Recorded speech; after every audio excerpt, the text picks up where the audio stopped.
What's the best way to use email marketing without seeming spammy? And I can definitely attest when I'm going through my emails and I'll kind of glazed over ones because I'm getting them constantly, whether it's I bought a book and now I'm getting a ton of emails from one guy. But how can you make that not feel as like somebody's just inundating you with a bunch of emails?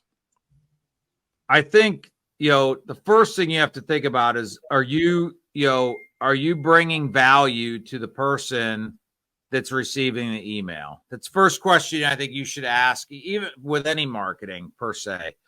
Why should somebody care? Why should somebody pay attention to it, especially with email? So to me, if you bought something from a company or you visited their website, maybe filled out a form to get some information, and now all of a sudden your email is just being bombarded daily with, hey, here's a special for this, whatever. That's a one-way thing. That company's just trying to barrage you with emails to try to, they know if they send out enough that they're going to potentially get some people that bite on that. But you do feel spammy. Like if you're not one of those people that's responding to that, there's a feeling like, man, look, these guys need to let it go, man. They're every other time I turn around, I'm getting an email from these guys. So I think the way to combat that is to try to do something that brings value to one. Don't overdo it. I try to tell people, if you're sending an email to your customer list, things like that, maybe consider once a month. I wouldn't be doing it numerous times a week, maybe once a month. If you go to the well too many times, people start not paying attention to it. Number two, make sure you're bringing value to them. If you're going to send them an email and ask them to look through it, make sure it's going to be something that they're going to want to read. And it's not just all a straight, what, Gary Vaynerchuk would call like, a right hook. It's not just a sales thing. Maybe you're bringing them something of value. I know a lot of people that have had success even doing like newsletters where they might have a little bit of a salesy type of thing, but it's sandwiched into maybe 3 or 4 other things in the newsletter. One of them might be a local entertainment type thing, a point of interest, things like that, recipe of the month, you name it. I mean, it could be a variety of different things, dog rescue of the month, whatever, something that's doesn't feel like there's a benefit to you, the person sending the email, from including it. I think if you wrap the email in some things that might be of local interest or just bringing value to the person reading it, then I think, it doesn't feel as spammy. The other thing is avoid writing a subject line that's like very, hey, get 30% off, immediately without even opening the email. Somebody already knows this is going to be a sales pitch, essentially. So, if you're going to send an email, be very conscious of what you send in the subject line. Try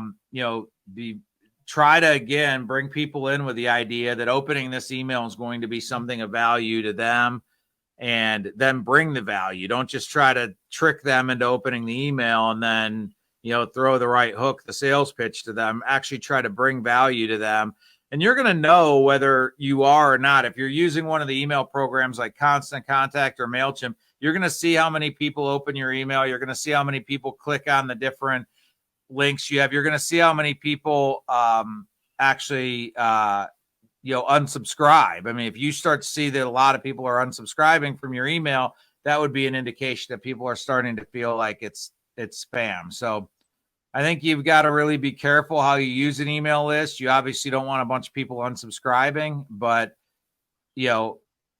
my big thought is try to do it less frequently and make a big impact when you do it. Like, so it's not like you're coming there all the time. So when they get an email from you, they're actually going to want to open it because you haven't sent them 50 spam emails. Yeah, agreed. I think it's definitely one of those things where how many times is definitely going to be one of those things you're going to juggle with and try to figure out exactly what you're doing.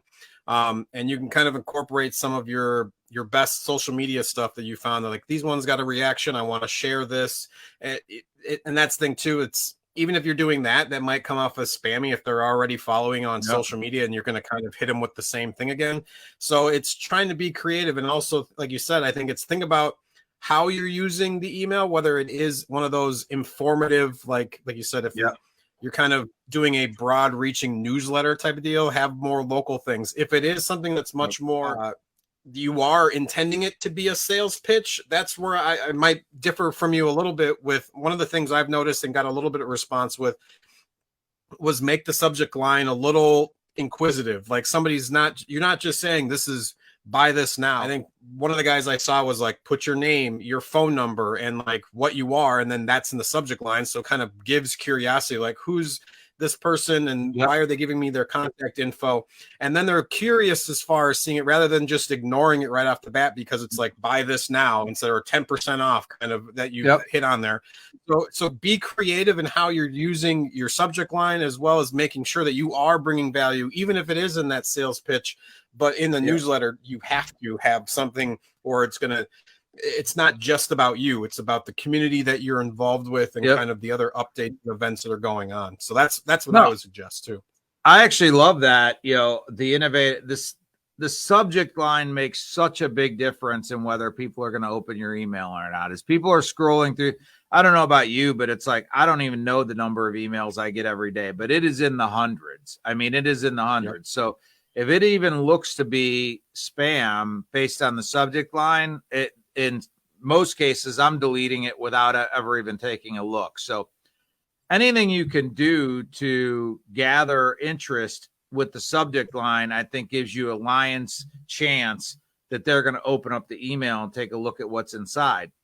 What I would not recommend is to try to put something in the subject line that's actually a little bit deceptive and they come in looking for one thing and then you don't deliver on that. If you're going to use something to sort of make it inquisitive, like you said, or something like that, you better deliver on, like, if they come in looking for something, you better deliver on that, and absolutely. Again, if it's a newsletter, what's that?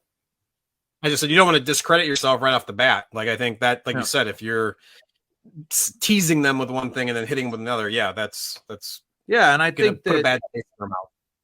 Yeah, I think right now, like most areas of the country, we're heading into the fall. I mean, you could probably do a quick search in your area and come up with, 5 great fall, fall events or fall things, activities to take part in your area. And you could send out an email to be like, I live in Chagrin Falls, 5 great Chagrin Falls activities for the fall, or something like that. You got a chance now in the newsletter, you better lead with an article about great activities. Then what you've done is they're looking at your email. You also have an opportunity to talk to them about a fall promotion you might be doing, things like that. But if you bring them in with 5 great fall activities, you better deliver on 5 great fall activities.